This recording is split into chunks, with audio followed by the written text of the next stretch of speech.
to the Girl Means Business podcast. I'm your host, Kendra Swalls. Over the last few years, I have built a business that allowed me to quit my 9-to-5, spend more time with the ones that I love, and live my best life. Now, I'm sharing everything I learned along the way with you.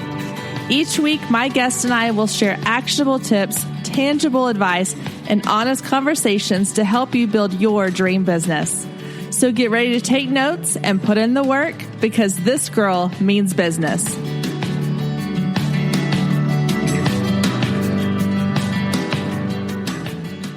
Hey guys, and welcome back to another week of the Girl Means Business podcast.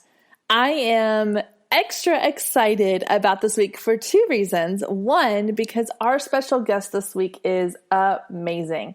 Her name is Andee Sloot, and she is a financial planner here in Dallas, and she is sharing so much money wisdom with us today that it's going to be one of my most favorite episodes. It's jam-packed with so much great information. But before we dive into my interview with Andee, I want to share something really, really exciting that just launched this week. So for the past year, I have been working on this crazy idea that I had to create a subscription service just for incredible boss babes like you. This subscription service is called the Business Box. And similar to those subscription boxes you receive in the mail, this one is designed to come to you on a monthly basis in digital form. Think of it like your monthly mentoring coach session rolled in with tons and tons of amazing products that can help you build your business one foundation piece at a time. Now, this business box is designed so that each month's box has a different theme. For example, box 1 is all about social media. So you will have an entire month to dive into all the content and implement it into your business to see results immediately, before you move on to box 2, giving you plenty of time to really implement the content. While I love online learning and I love courses, one of the problems I always found with courses is that I would get bombarded with information and it was too much for me to know what to do with. I didn't have the time I needed to implement all of the pieces of information that was coming at me in this online course. So with the Business Box, you get one topic a month to really dig deep into, to really put to work in your business and start seeing results before you move on to the next topic. And the way the Business Box is designed is each box is a foundational building block to your business. It's going to give you a really stable ground to build your business on so that you can have sustained success. One special thing about the Business Box as well is that you're going to have access to the Business Box Insiders Facebook group. This is where I'll be sharing weekly Q&A sessions. We'll be having seasonal content. You can ask all the questions you want, share what you're working on, and get support from other boss babes just like you. But as if that wasn't enough, I really wanted to find a way to combine physical content with the digital content you're getting each month, because who doesn't love snail mail? It's amazing. I love it. So each quarter, you're also going to receive what I'm calling the mini mag in your mailbox, delivered straight to your door. This is a magazine that is the physical companion to all the digital awesomeness you're getting inside the Business Box. We'll have guest articles from some of our top guests here on the podcast, as well as experts in their field. Andee herself is going to be contributing to some of our mini mag content. You will have seasonal advice and tips and things you can implement in your business right then and there. And you never know what special surprises will accompany the mini mag in your mailbox. Now, I know that investing in your business can be scary. You don't know if you're going to get the most out of your money, if you're going to make anything off of this product. So to help you feel confident in your subscription purchase, you can get your first month completely free. That's right. You get to try it before you buy it. So when you go to girlmeetsbusiness.com/business box, you will find that you get 1 month completely free. This includes the welcome box and the box 1 social media topic. You'll get to dive into all of the content and really see if this is a good fit for your business before you invest on a monthly basis. And as always, you can cancel at any time if you choose to. However, I think you're going to love the content so much you're not going to want to get rid of it. And the Facebook group and the mini mag are just the amazing bonuses you need to get your business to that next level. So if you're ready to try out the business box for your free month, head to the link in today's show notes or go to www.girlmeansbusiness.com/business-box. And of course, all of that will be linked in the show notes, so it's quick and easy for you to click on. All right, guys, I am so excited about our guest today. Andee is an amazing financial planner here in Dallas. And when she and I sat down to talk, we could have talked for hours. Not only did she have some amazing content to share, but I had so many questions and questions that I'd heard you guys asking about in other groups and in our Facebook group. And I had asked y'all for your own questions to ask her. So this is straight from the questions you wanted to hear from Andee about how to handle money. I think money is something we don't talk enough about in small businesses. We kind of shy away from how much we're charging, how much we're making, what we're doing with our money. And so I wanted to make sure that we had someone on the show who was really knowledgeable in this area and could give us some amazing advice. And it doesn't hurt that Andee is a female herself. One of the things we talk about in this interview is just how intimidating it can be when you go in to meet with a financial planner or a financial advisor and you're sitting across the table from an old man in a suit and tie who you don't feel like you have a connection with. So if you're looking for a financial planner in your business and you're local to the Dallas-Fort Worth area, please go check out Andee's page. Make sure you share her love on social media and go have a chat with her and see if she's a good fit for your business. All right, guys, here is my interview with Andee Sloot. Hi, Andee. Welcome to the Girl Means Business podcast. How are you today? Hi, I am well. Thank you so much for having me. Well, thank you. Yeah, I'm so excited you're here. I know that money is a big topic, and I know it's one that a lot of people have questions around. So I'm really excited to jump in and talk about all kinds of questions that I know my listeners have, questions that you probably hear quite often in your line of work. So let's start by introducing yourself. Tell us a little bit about who you are, what you do, how you got started into your career path, and how you help people. Sure. Well, general overview, obviously, my name's Andee Sloot. I'm a financial advisor with Ameriprise Financial, which is a broker-dealer firm.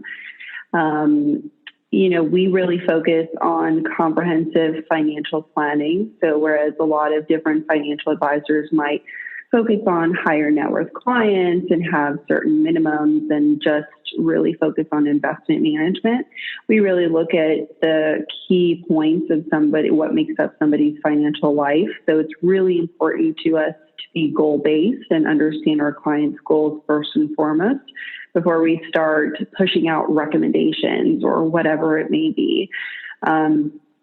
I backed into this career. I spent 3 years in the insurance industry, and through all the knowledge I gained within that industry, I really took a step back and said, I think you really have to understand somebody's full financial picture before you start diagnosing them, if you will. It's like being a doctor, not having any idea of what somebody's symptoms are, but then just writing them a prescription and saying, here you go, good luck, right? I really want to understand somebody's full financial picture, not only now, but where they're trying to get. So I completely backed into this career. It is not what I went to school for. It is something that as an adult, you get out of school, you're given a huge booklet of benefits and 401k options and this and that, and you start making money and you're like, I have no idea what any of this means. So through that, I really got a passion for understanding my own finances and basically made myself the guinea pig for my clients, whereas I go out and learn everything that I possibly can and try to prevent people from making, big financial mistakes. That's awesome. Yeah, I think that money is such a strange topic because it's not something people like talking about usually. It's not something people feel comfortable talking about. And I think there's a lot of fear around money. And when you have, like the listeners of this podcast are all women who are in business for themselves or are thinking about starting a business. And now they're faced with all of these different factors that have to do with money that they necessarily weren't faced with before, or maybe that's definitely not why they got in business. As a photographer, I didn't go into business thinking, oh, I can't wait to learn about finances and retirement plans and cash flow and taxes and all those things, but it's something you have to deal with. And so do you work a lot with women or people who have small businesses? Do you work with larger companies? Who do you primarily work with? I work with a little bit of both, but my target client, if you will, is a female-owned small business owner, 100%. On top of the difficulties we face just managing our own day-to-day finances, if you're in a full-time job with a corporation, that's difficult. And then add on the complexity of being a small business owner and not knowing, what sales tax or tax bracket or self-employed tax means. And then on top of that, add on being a creative, right? Creative business owners do not want to spend any time in their books. It's not where their passion is, nor should it be. They're supposed to be out there growing their business, meeting people, creating these beautiful works of art wherever it may be in your business. And the finances is something that you don't want to do, nor have the time to do when you're trying to grow your business. So for me, working with female small business owners is a passion of mine for sure. Yeah, that's awesome. Yeah. And I think all the things you just touched on are so true. Like, it's not something we want to do. And I think too, when people are first starting out, they don't really know where to go for the questions, because a lot of the information out there is hard to wade through. Like, you don't know the jargon, you don't understand the terminology, you don't really understand what things are, what the difference is between certain different aspects of finances. So I think it helps to have somebody like you that can kind of walk them through that. There's a bunch of noise out there, right? That's what I like to refer to it as. Even growing up in this business, there's not a single way to do something, and so many different people have opinions on how you approach a certain topic. So even if you're going at it trying to learn it on your own, it's like, is A, B, or C person correct? For my situation, it's all so specific and unique to each individual person that there is no one way to do anything. Yeah. Yeah, no, I think it's so helpful to have people like you. I think too, for me, when I think of a financial guide or financial person, or even, like a CPA, I think of some like old man in an office who doesn't understand my business, doesn't understand what I'm doing. And so to have somebody like you that feels relatable and feels like that you aren't going to look down on somebody like me who's trying to run a business as a mom and who's starting, something creative. And so it's really helpful to have people like you in the industry that we can go to as a resource and as someone that we can kind of see ourselves in you as well. So I think that's really amazing. So I appreciate you doing that and helping all of us with all our questions and things like that. So one of the things I went and did before, when I knew you were coming on, we were going to chat, was I asked some of the listeners in the Facebook group and a couple other groups that I'm in to share some of their questions, things that they were wanting to know. And so I thought we could kind of go through those and then let you give your feedback. And if there's anything else you want to add to at the end of that, you can. One of the biggest questions that a lot of the listeners asked was about retirement, because when you work for a company, you get your 401k, or like for me, it was teacher retirement, and it's something you don't ever think about. It's just kind of done for you unless you add on something else. And when you leave the corporate world or you leave your 9-to-5 and you start working for yourself, that's just one more thing that you are looking at going, okay, well, now what do I do? How do you do this on your own? So what advice do you have for small business owners to plan for retirement options, even something they can do early on in the beginning of their business? Stay with us. We'll be right back. If you have been listening to the Girl Means Business podcast for any amount of time, then you know my love of email marketing runs deep. Not only is it a great way to generate new leads, but it's one of the most effective methods for nurturing warm leads and turning them into sales. Now, over the years, I've tested several email platforms, and my favorite by far is Flowdesk. Not only do they make email marketing simple and easy, even for the technically challenged, but they have everything you need to create stunning emails, capture leads, make sales, and automate the entire process, giving you time back in your busy day. And the cherry on top is you're only charged one flat fee no matter how many subscribers you have. So while other platforms will increase your price when you go over your pricing tier limit, Flowdesk has no price increases or hidden fees. If you're ready to give Flowdesk a try, click the link below in the show notes to save 50% off your first year. Let Flowdesk help you design emails people will love. Click the link below and check it out. I have a feeling you're going to love it just as much as I do.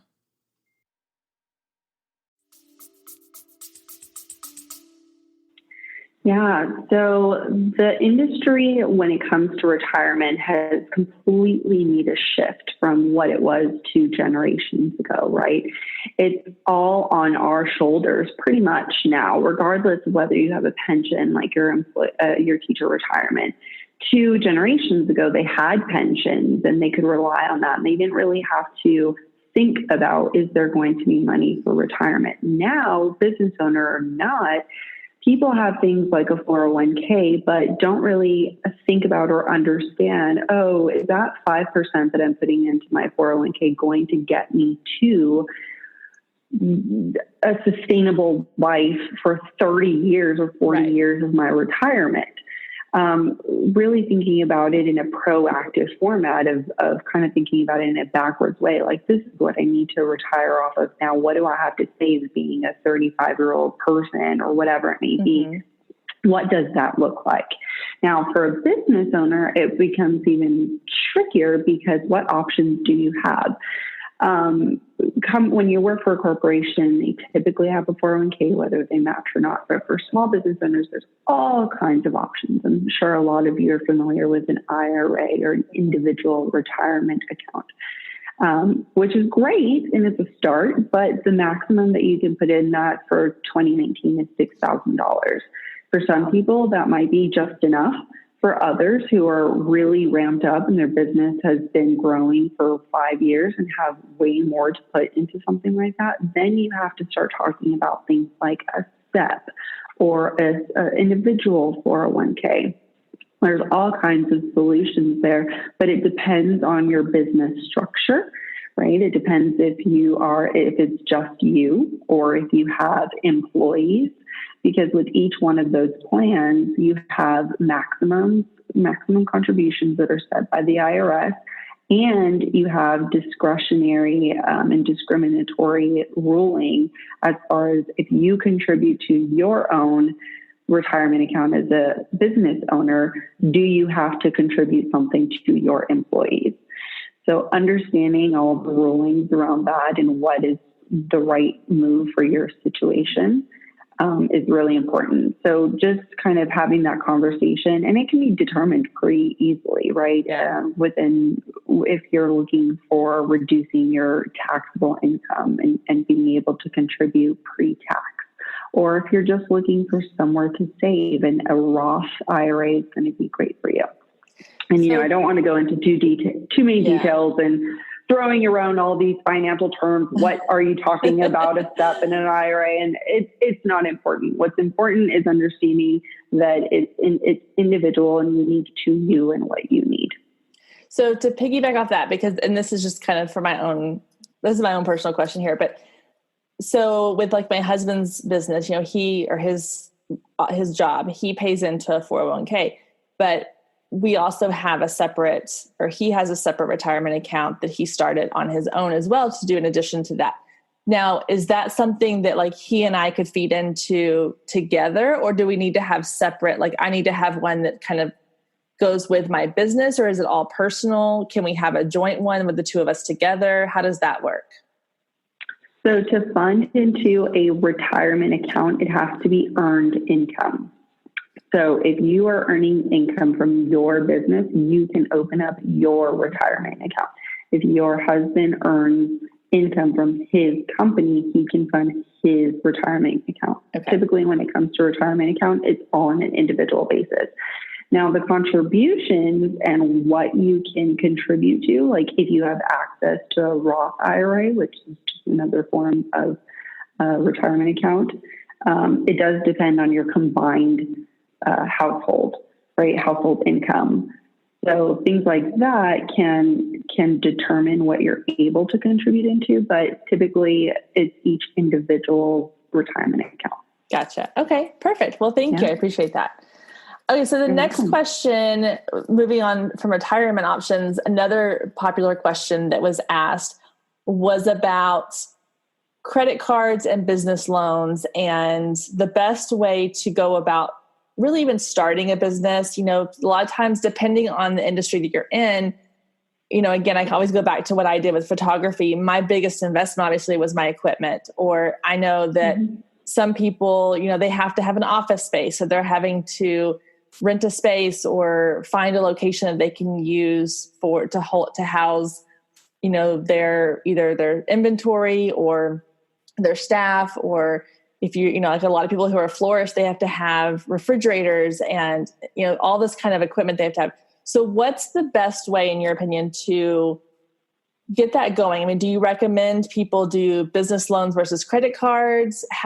Is there a best option for that when you don't have the cash coming in to cover what you need to be paying to start your business or to fund your business? Yeah. So the best way to approach funding your business is, there's, again, a whole slew of things we can talk about, right? First and foremost, especially with people who start out with their business as a side hustle and they have a full-time job, if you know you want to make that side hustle happen, and especially if it's a business where you need capital, and when I say capital, I mean equipment, office space, refrigerators, what is some serious expense to invest into the company before you can actually generate sales and revenue. If you know that's going to happen, then if you're not already using and saving as much from your full-time job to fund that side business, you're already hurting yourself.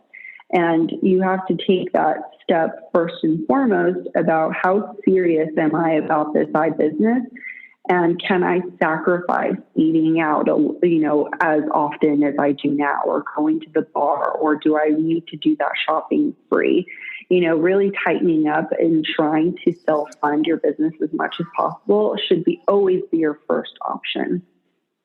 Second option, you know, you have external people that you can go out to for investment in your business at a zero interest rate loan. And these are people like our friends and family, right? Some people have their family who's going to fund their business for $20,000 at no interest, and hopefully they'll see a return on that business. So if you have those resources, reach out to them first, right? Credit should be your final option between credit cards and loans. Typically, if you know it's going to take you a while to ramp up, loans are typically a lower interest rate over a long period of time. If you take out a business credit card, you might be at zero interest for a year, but do you know you're going to be able to bring in the revenue to pay off that amount in a year? Is a year's time enough? Right. So thinking about all of those things is really important. And I think a lot of business owners make the mistake, and they have that mentality like, well, I'm just going to spend all of this on the upfront and I'll make it up later. And that very well may be true. Absolutely. If you're passionate about it and you're hardworking, absolutely. There are other ways to do it too. So I think first and foremost, you really have to be realistic with yourself and think, can I save aggressively so that I can fund my business on my own, or at least start it? Yeah, I think it's interesting. I've been listening to another podcast that I'm really obsessed with right now. It's called How I Built This. And it's, I love that podcast. Yes. And I listened to the episode with, I can't remember the couple's name, but the ones who started Boom Chicka Pop. And they were talking about just how much credit card debt they went into to purchase the, kettle corn popper. I don't know what the equipment was. It was like $10,000 up front.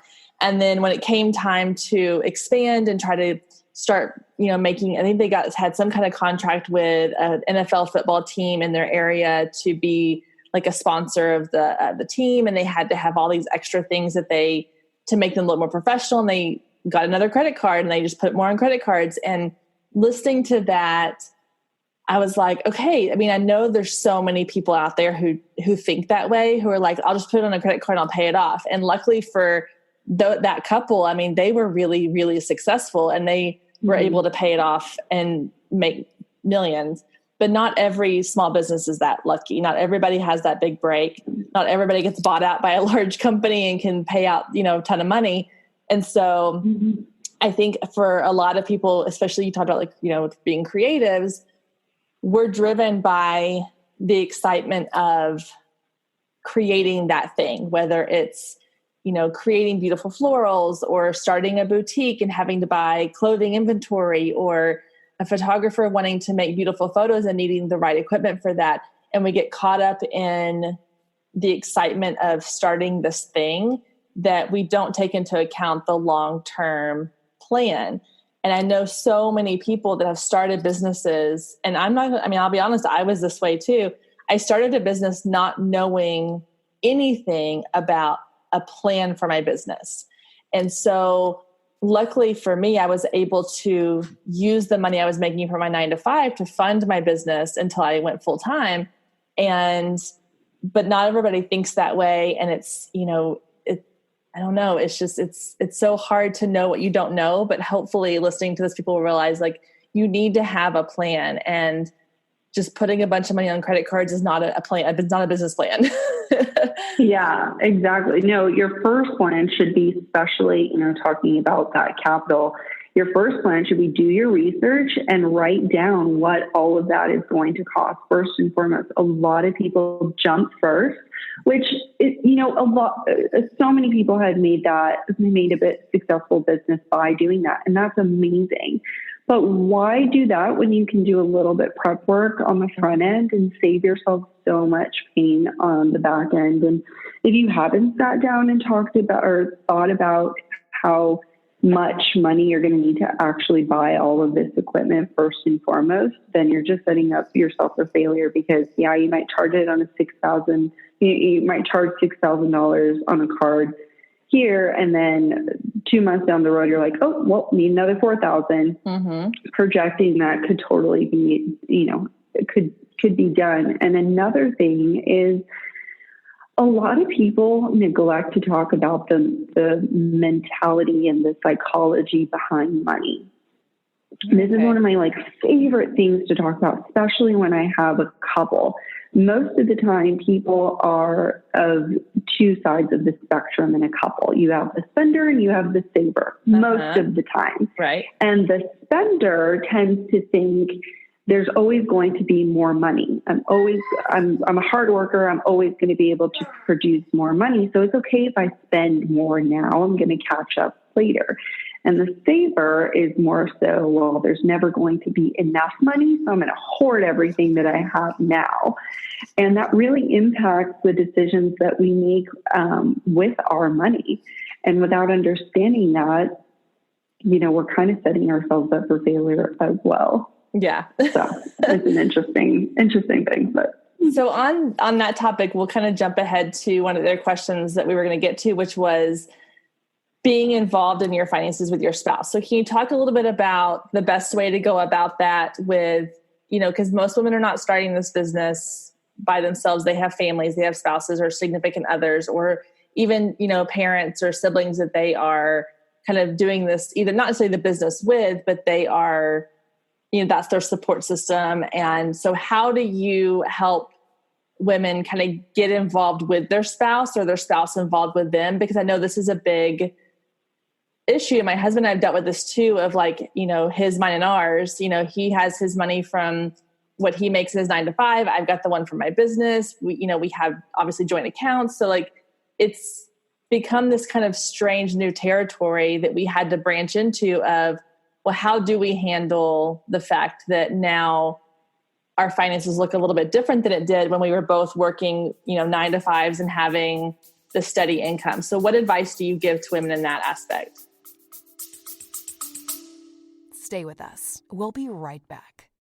Hey photographers, are you ready to make 2024 your best year yet? Growing a business is tough. You're following all the successful photographers and experts, soaking up their best advice and downloading all their free guides, trying to replicate their success only to come up lacking, blaming yourself when their methods don't work for you. But the truth is, it isn't you. Free content and one-size-fits-all courses can only get you so far. What you need is personalized help and guidance, but that can get expensive. Well, not anymore. I've created the perfect solution to get you personalized results for less than $2 a day. Introducing the Focus Photographer Lab, a one-of-a-kind coaching membership that gets you one-on-one results for a fraction of the cost of traditional coaching. Inside the lab, you'll find the 3 C's to success: classes, coaching, and community. With classes, you gain access to a treasure trove of pre-recorded trainings and invaluable resources. With coaching, you get monthly live trainings and Q&A sessions, along with my favorite part, the weekly one-on-one office hours, where we get to address your unique questions and challenges. And then there's the community, where you get to connect with an amazing group of talented female photographers who share your passion, supporting each other and inspiring each other to greatness. The best part is it doesn't come with an expensive one-on-one coaching price tag. You get all of that for just $47 a month. You can even try it for free for 14 days to make sure it's a good fit for you. And there is no contract and no obligation. You can cancel at any time. So what are you waiting for? Head down to the show notes and click the link to learn more and get signed up today. And let's make 2024 our best year yet. Yeah, well, first, I never see, if somebody is married, I never see them without their spouse, because the first thing that couples have to accept is that they have common goals, right? So whether or not you've decided to keep your finances separate or together, you still, most of the time, live in the same house together. You know, you both have cars that you fund with each other's joint names. You have these combined expenses. So first defining what those combined expenses are, and then defining what each individual is bringing in as a proportion to what it takes to fund those not only monthly expenses, but also goals going forward. Being transparent with each other when it comes to money is so important. And a lot of the times our sessions turn into a little bit of marriage counseling, right? Because finance is a huge topic that a lot of couples argue about.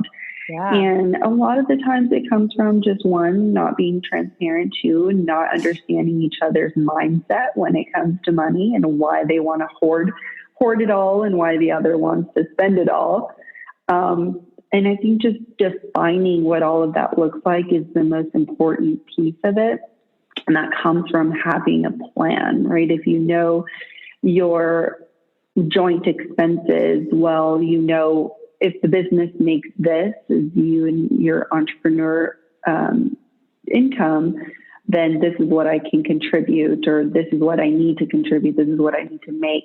Having those numbers in your head makes things so much simpler. Yeah. In that you know how much you need to, how many bookings you need to get in a month, or how much revenue you need to bring in, things like that. But I think just being transparent with each other and having the conversation, even if you need a mediator, which is what we are most of the time, you know, just having the conversation. Well, and I think, you know, I listen to a lot of podcasts, and one of the ones I really love listening to is Dax Shepard's podcast. And he talks a lot about how he and his wife, Kristen Bell, they went to couples counseling before they were married. They started couples counseling when they were dating, and not because anything was wrong, but because they wanted to have these little check-ins, you know, a third party that could see things in a different perspective than the two people involved in the relationship. And they've been going ever since. And I loved that idea of, and the same thing with what you were talking about financially, I think having somebody that you and your spouse, if you know that the two of you struggle to talk about this, or it becomes argumentative, or feelings get hurt or whatever, it's really smart to have somebody that even when things are going well, and even when your business is making money and and everything's great, just to have that check-in and to have sort of that like maintenance, like you do maintenance on your car, you go get checkups with your doctor, every year, like you need to do the same thing with your marriage and your finances. So I think that's really, really important to do. It's not just for people who are struggling, I guess is what I'm trying to say. Oh, no, not at all. And, based on the conversation that you have, sometimes you feel that the financial advisor's recommendation is siding with the husband, and that's not necessarily true, right? Because we're very black and white for the most part, and that, no, this is what the numbers say, so this is what, sometimes has to happen. And then being a female financial advisor, I'll just piggyback going back to what you're saying earlier, as far as that the industry was always older, middle-aged men sitting across from the table. And I found that being a female advisor, the female in the couple is typically more engaged and feels more comfortable to ask the question. Like, hey, stop for a second, Andee. What's a stock? What's a bond? Yeah. What is this Roth IRA that you're talking about? How does it work? What does it do? And sometimes they didn't feel that sense of comfortability to be able to ask that of the middle-aged person who was 20 years their senior. Yeah, so, absolutely. No, I can throw that in there. And I think, and just to kind of jump on that same topic, is having someone that I can feel comfortable with too, or that any woman can feel comfortable with, because men also have an ego thing. A lot of times when it comes to money, I know that the men that I have come in contact with, that's the case. And so just sit in a room where they're not going to ask that question, even if it's a man sitting across the table from them, they're really not going to ask the question, even if the spouse doesn't know the answer, because their ego's keeping them. A lot of men are going to sit in these meetings and they're going to be like, I know all this, when they really don't. So the woman you need the woman to feel comfortable to ask those questions, in my opinion, because they're the ones who are willing to ask the questions. And so having someone like you, or even if it's a man, it doesn't matter who it is, but someone you feel comfortable with, to be vulnerable and say, I don't know what this means, or I don't know the next steps to take in our financial situation. And that's really a key thing also. Yeah. Going back to talking about, finance is a taboo topic. That's what prevents a lot of people from even having that initial conversation. And sometimes they're embarrassed and they don't feel comfortable, because it truly is, we're raised, don't talk about your salary with other people. Don't tell them what you have in the bank or how much debt you have. But when you go and have that conversation, especially with a stranger, it's like stripping off all your clothes and being naked. It's one of your very, very personal matters of yourself and your family that's hard to share. And because of that, a lot of people don't get help or ask for help or even check in to see if they need help. Yeah. And that definitely shouldn't be the case. We don't judge. We've seen everything out there, and that's what we're here for. So let's talk a little bit about cash flow, because this comes in a lot of different forms of questions. Some of it is having to do with paying yourself a salary, setting aside money for taxes, how to track your income and your expenditures, things like that. So can we just kind of like briefly go over like cash flow in general? Like, what are your tips for all the things that I just mentioned? Yeah. One of the things I think he sent me over was, as a business owner, is it okay to combine my business finances with my personal finance from the get-go? Right. No, I'm going to say no. Keep that separate, because, you should, as a business owner, want to grow. And knowing that you're going to grow, it's only going to make it more complicated to go back to see the history of your business when you're trying to separate it from your personal account. So, because all of your business financials is important for projections and expenses and cash flow and understanding the health of your business, which is so important at every stage, that you just want to keep that separate. And doing that, if you can invest in a bookkeeping system that's going to help you track that cash flow and what you're spending and what's coming in, instead of just trying to keep track of it on an expense sheet. Yeah. You know, there's so much technology out there that can just integrate with your business bank account that's super easy. And I'm a huge fan of that. As far as cash flow, I love the book Profit First, because the reality is that eight out of 10 small business owners will fail at some point, because they generate all this income and revenue and they're spinning their little wheels. But if they can't get a handle on their expenses and actually become profitable, then you're just going to keep spinning your wheels and working as hard as possible without having anything to show for it. You might bring in more and more and more money, but you're also going to spend more and more money doing that. So it works exactly the way it works with your personal finances.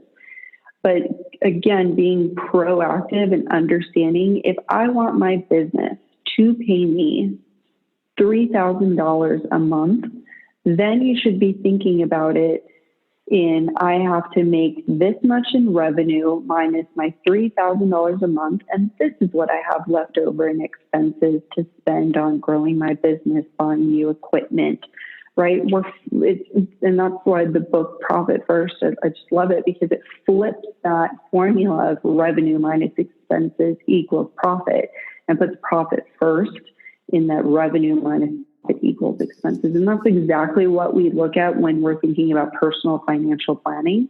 It's like, we're going to take a trip to Europe in 2021 worth $6,000. Well, I have to save $300 a month for the next 2 years to get to that goal, right? So we're putting very actionable items in there, and we're saving first before we go out to eat or go buy a dress or whatever it may be.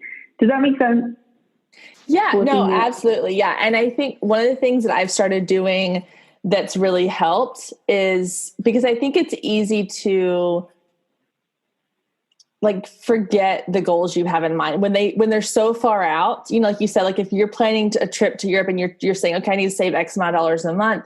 Well, if that trip is 2 years away or even 6 months or a year away, it's easy to forget the why behind what you're doing every day. And so I've started, I don't know if you're familiar with Rachel Hollis, but she has a thing called Start Today Journal, where every morning it's kind of like a little morning routine, and you write down your goals, and then you write down the one big goal that you're focusing on first, kind of like the Dave Ramsey snowball effect. Like you accomplish one goal and then it leads into accomplishing another goal, and so on and so forth. And so for me, my big goal right now is us becoming debt free. And that includes everything: car payments, house payment, hopefully, and credit cards, things like that. And so me writing that down every single morning is the reminder I need to go, okay, maybe I don't need to go to Starbucks today. Or, I can have a sandwich at home instead of going out to lunch with a friend or eating out dinner tonight. Or, maybe I need to skip the Target trip. And so if I didn't write that down every single day, I would forget. And then I would come up to 6 months from now and go, oh yeah, I was supposed to be saving for that really awesome trip, and now I haven't done it. So I think that even going further off of what you said, if you can do something every day to remind you of that goal you've set and the why you're doing what you're doing to accomplish that goal, I think that helps keep you on track as well. Yeah, absolutely. I'm a huge fan of gratitude journals and power lists and all that in the morning. Mm-hmm. Taking it one step further, why is it so easy to save into our 401k or our teacher's retirement? Because we don't think about it. We don't ever see it. It just goes. It's automatic. Yeah. You don't have a choice in some of the matter, but it's automatic. You don't even know it's there when you're thinking about, oh, I have the $5 to spend at Starbucks. You don't even have the $5 because you already put that $300 toward the Europe trip or whatever it may be. Right. And that kind of goes into the saving for taxes, right? Automating your finances is the biggest thing that you can possibly do for goal achievement. Because once you automate it and once you put it into an account that you can't touch or it's out of sight, out of mind, that is like I said, you don't have the $5 to spend at Starbucks. Right. And there's a fine balance, right? It's always about balance. There's no point spinning our wheels and working as hard as we're trying to work if we're going to save every single dollar that we make. We're still trying to live a life, and a life that's worth living. Right. So there's a fine line between, how much you're going to save and how much you're going to spend. But that leads me, that leads me to a question I was going to ask too, is the automating part. So, and maybe there's a program, that's what my question is there a program out there that helps you do that? Because I find, for me personally, I get money coming in at random times. So like if I send out invoices, someone might pay that invoice at 11 o'clock at night because that's when they have time to do it. Or maybe I have an invoice come in at 6 a.m.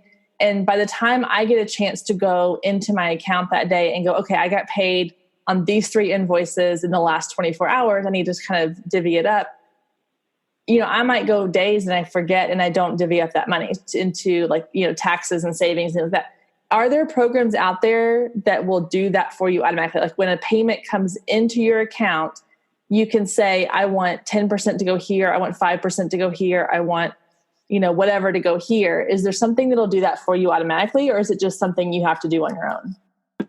It's kind of combined there. You can absolutely set automatic direct deposits up to whatever bank you really want, even if you're using online banking like Ally or anything like that. I think knowing how much you need to put into each bucket is also just as important as it is setting up the automatic transfer. And if it's once a month and you can, your minimum amount that you see once a month is X. And, based on that, you can set up your $200 to taxes and $100 to back into the business or whatever. Then, it's a combination. It's just like setting up multiple direct deposit accounts in your corporate payroll, right? You just have to do it and know how much to put into each individual account. So doing it on a monthly basis is really, really helpful. And this works a lot for variable income people or people who don't have a steady paycheck. What we do, we have a strategy that we recreate a paycheck for people like realtors and insurance agents and sales and entrepreneurs who don't have a steady paycheck. We recreate that so that you can live a life where you're used to getting a certain amount per month and you're not even thinking about what's going on behind the scenes.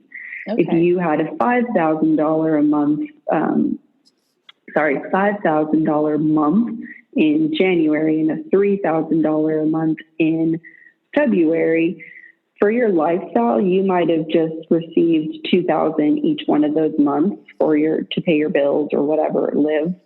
But behind the scenes, you're saving for taxes, saving for future goals for the business, saving for new equipment, doing all of that. And so that's something that y'all, you would handle as a financial planner, so that they wouldn't even see the money. That would just be you kind of giving them, divvying out to them what their monthly, salary or allowance kind of is. Is that how that works? Mm-hmm. Yeah, exactly. Yeah, we that's try to really create smart. Stability.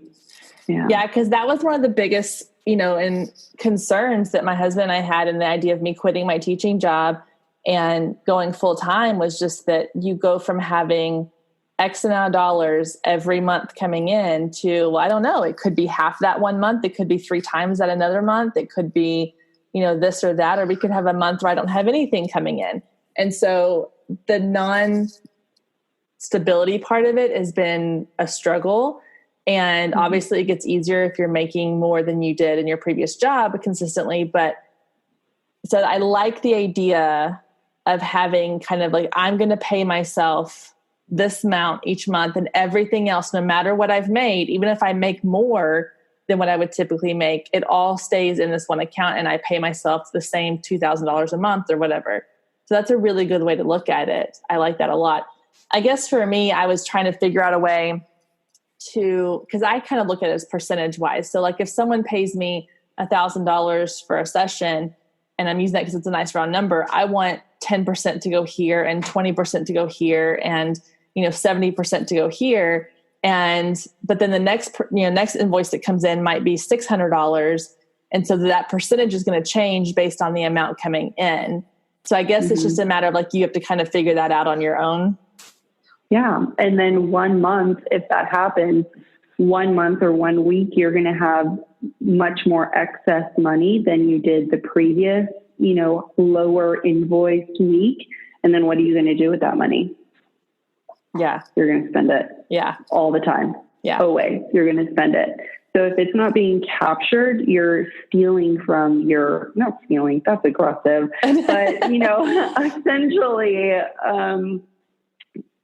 taking from your business when you don't need to be taking from your business. Because once you're set in your lifestyle and you have your mortgage and your cars, you know how much the kids need for new clothes and all of that, it's pretty consistent. You're going to have months where you're going to travel and you're going to have bigger spend months like the holidays, and that's understandable.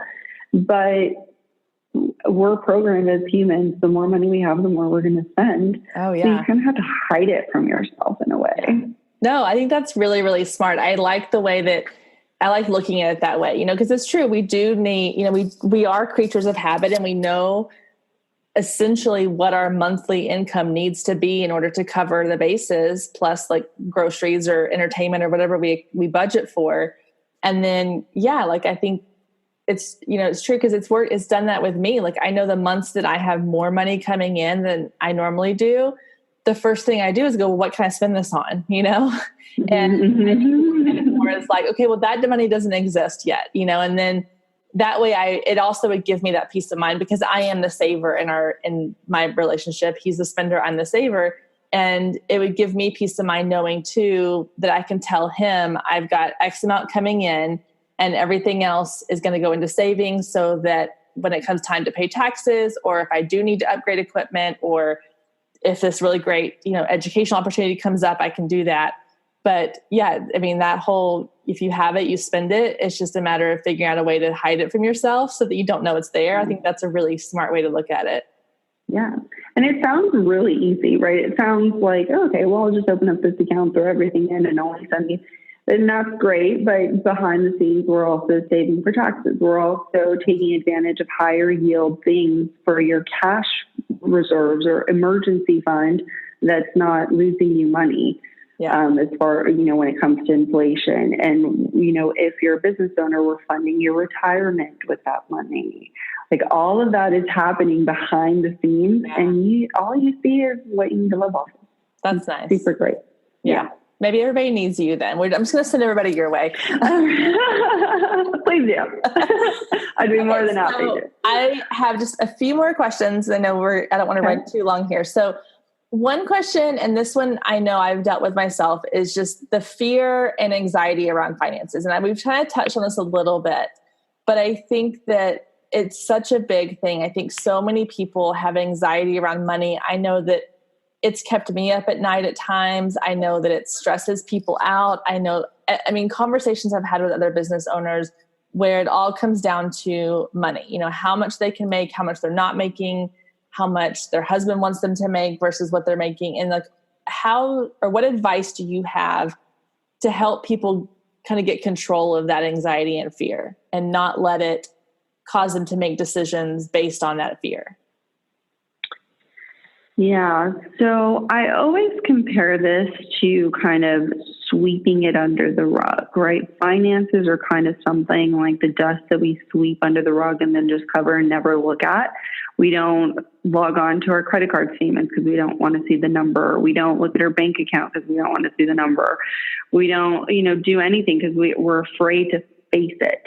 So step one is pulling back that rug and facing that dirt. Okay. Just looking at it straight in the eye and saying, yeah, I have $20,000 of debt and I'm bringing them this money and whatever it may be, everyone has it. Everyone's dealt with it, but don't be afraid to deal with it. And the second part of that is just having a plan.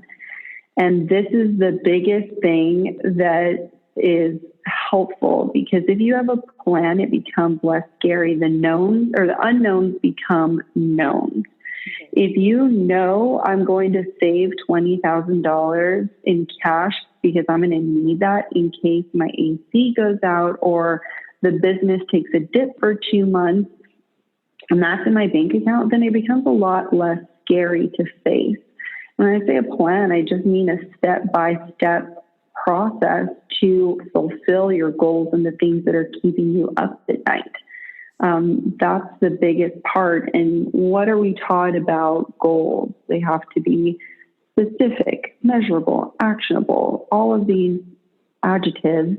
Mm-hmm. But if you're trying to build a business and you're trying to manage a household and you're trying to raise kids and you're trying to be, especially as women, trying to be good wives, great mothers, great sisters, great friends, great employees, great bosses. I mean, we wear so many different hats that alone keeps us up at night. Then we have to think about, well, shoot, I have a credit card debt that I also don't want to look at. But if you face it and you just, have somebody look at the numbers, like, yes, this is what I can save and this is what I'm going to put toward my debt. And that's what I'm going to do for the 2 years until it's gone. And I'm not going to do anything else. I think, just turning the unknown into known really minimizes fear alone. Have somebody there right there with you to cheer you on and remind you why you're doing it and why you're focused and stay focused. We're your little cheerleaders. Yeah. And I love that, because I think it's so true. And just like we talked about before, people are afraid to talk about money with other people. Like, it's this taboo thing. And I was at a conference one time, and I was kind of in this room with these women who were really successful. And I was really just kind of there observing. And one of the things that I loved was that they had no fear around telling you how much money they made, how much money they spent on certain things, where their money came from. And it was such a nice feeling. Like, at first you kind of get that like uncomfortable, like, am I supposed to be listening to this? Am I allowed here? But then after it became obvious that all the people in that room were comfortable sharing that, it took away the fear around it. And so I think that's one of those things that as women, we need to be more open about talking about these things with each other, whether it's with a professional like you, or like yourself, or even just our girlfriends or other people that are in the same industry as us. Having somebody you can go to and say, look, this is what I'm making, or this is where I'm struggling, or, hey, I do have this debt and I need someone to hold me accountable because clearly I can't do it by myself. I think that's going to be a huge turning point in our society, is one thing, to help us get over this sort of generational taboo of you don't talk about money. Because I know my parents never talked about it, and my grandparents never talked about it. And so now we need to change that, I think, change the mentality around it as much as we can. Yeah. And think about how many people just in your industry, if you shared how much you charge or what your pricing sheet is, think about all the other photographers who might be charging way less than you. If they had a reference point for somebody else in their industry to know, hey, it's okay to charge $200 more while they're struggling to get out of debt. And then they realize, oh, I can up my prices. It's okay. People are going to pay this. Now I can get out of debt a year faster because somebody was just open with me about what they make, how they did it, when they, just transparent. Yeah. I don't remember who it was. There was somebody I found online a couple of years ago, and I wish I could remember what her name was, but every month she would put her spreadsheet online, like on her blog, where she showed you exactly what she made and what she spent and where it went. And I was like, that was when I found that, I was like, this is so refreshing. It's so nice to see somebody being open and vulnerable and willing to share this information when so many people are holding that as if it's, the national treasure or something. You don't want to, nobody wants to share it, but like, if we could just talk about it, it would make it so much easier for us to all open up and feel comfortable about it. Yeah. I think Mrs. Frugalwood has a blog that she shares. I want to say that she does. But Yeah, I was going to say something else. I can't remember. I don't know. Yeah, I can't remember who it was either. Okay, so are there any resources you recommend? I know you mentioned the Profit First book, and I'll definitely, anything you mentioned, I'm going to link in the show notes so people can go and check it out. But are there any other resources you recommend for people, either books, podcasts, courses, websites that you feel like are a good starting point for somebody who is either just getting into business and wants to do it right from the get-go, or maybe someone who is kind of into their business and is like, okay, this is no longer just a side hustle. It's no longer just a hobby. This is a business. Now I need to get things in order. What do you recommend for them to check out? As a business owner, find a community of other business owners, friends, whatever, just find community. And then don't be afraid to email them, call them, say, hey, can we go to lunch? Can we go to coffee? Can we just talk? Mm-hmm. As women, I feel like it's interesting to see how many people don't. We'll go to an event and meet people and be like, okay, that's it. That's good. But you can learn so much from other people. Just don't be afraid to ask questions and ask for somebody's time, because I guarantee you, especially in the environment we are right now, women are helping each other so much. Mm-hmm. So find a community and chat with them. Two, I love podcasts. Before I was a financial advisor, I got really crazy into reading books about finance. And I still, even though I live and breathe this every day, I still live and breathe it 24/7 when I'm not actually at the office doing it. So Profit Boss Radio, Hillary Henderson, she's cool. She's awesome. Martinis in Your Money, Shannon McClay is amazing. She's wonderful. The book Financial Freedom, super awesome. And it's just all about being proactive about your finances and how far they can go when you make the small sacrifices. It's all out there. And again, there is so much noise when it comes to finance. So just remember that there is nobody who is in your exact situation, feels the same way about money or wants the same goals. So everything is unique. But being okay and accepting that and owning it, I have $40,000 in debt or whatever, but I'm going to get out of it. And this time I'm going to do it. And totally fine. 75% of people in the world live paycheck to paycheck. Yeah. Nobody's judging anybody for that. And if you live in a city where, you're trying to keep up with the Joneses, remember that the Joneses you might not see everything behind the curtain from the Joneses. Yeah. Okay. So you don't have to spend the money and get yourself into debt to keep up with them. Yeah. Just know that there is a facade out there, and do what makes you happy and what's right for you. Yeah. That's so true, because I remember very specifically, I was in my probably mid-20s, and I had a really good friend who was several years older than me, and her husband owned his own business, and she worked for him doing bookkeeping. And I was teaching, and one summer she hired me to come help her just organize things at their office and clean out their home office and kind of do an overhaul. And this was the couple that I'm really thinking, when I want to be them in 10 years. Like, they were constantly traveling, and they had a really nice house. They just put in a brand new pool and drove nice cars and always had the newest things. And she would go shopping and not even care about the price tags of things. And, when you're 24, 25 and you have your first job, you're like, oh my gosh, I'm spending $50 at Target today. Is this okay? And she'd spend hundreds of dollars. And I remember thinking, like, gosh, they just have it all. And then that summer working for her and going through their bank statements to help her organize things. And there were times when they had like $7 in their bank account and $35 in their bank account. And they were thousands and thousands, tens of thousands of dollars in debt. And everything was on credit cards. And it was that summer when I realized, I was like, wow, okay, not everything is as it seems. Not everybody is as put together as it seems. And that was back before social media was a big thing and everybody was putting this front up online.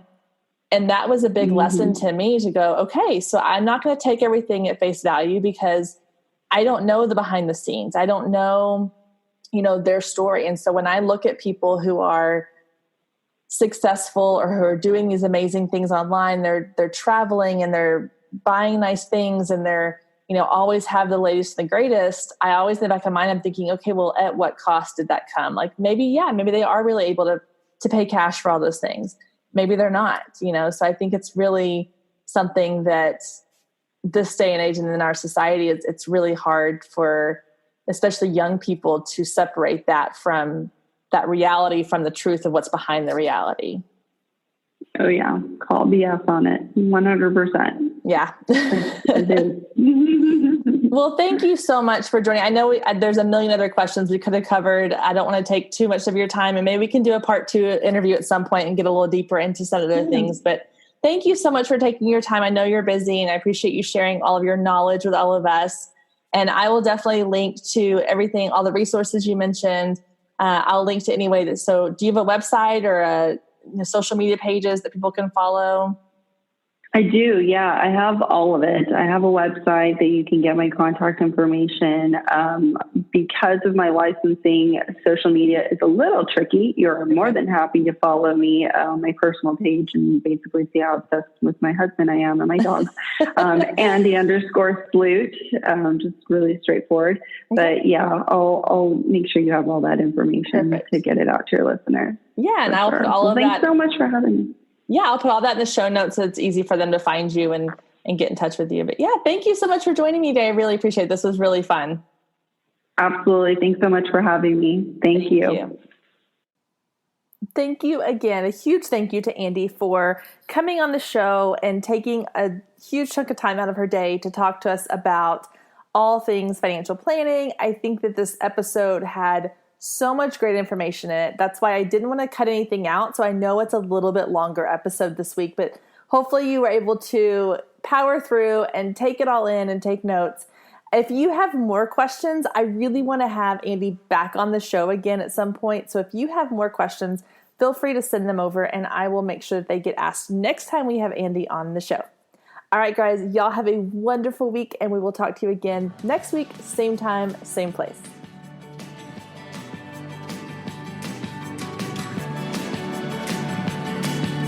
If you loved today's episode, don't forget to click the subscribe button so you never miss when a new episode goes live. Then head over to iTunes and leave a quick review to let other people know just how much you loved it. Thanks, ladies. See you next week.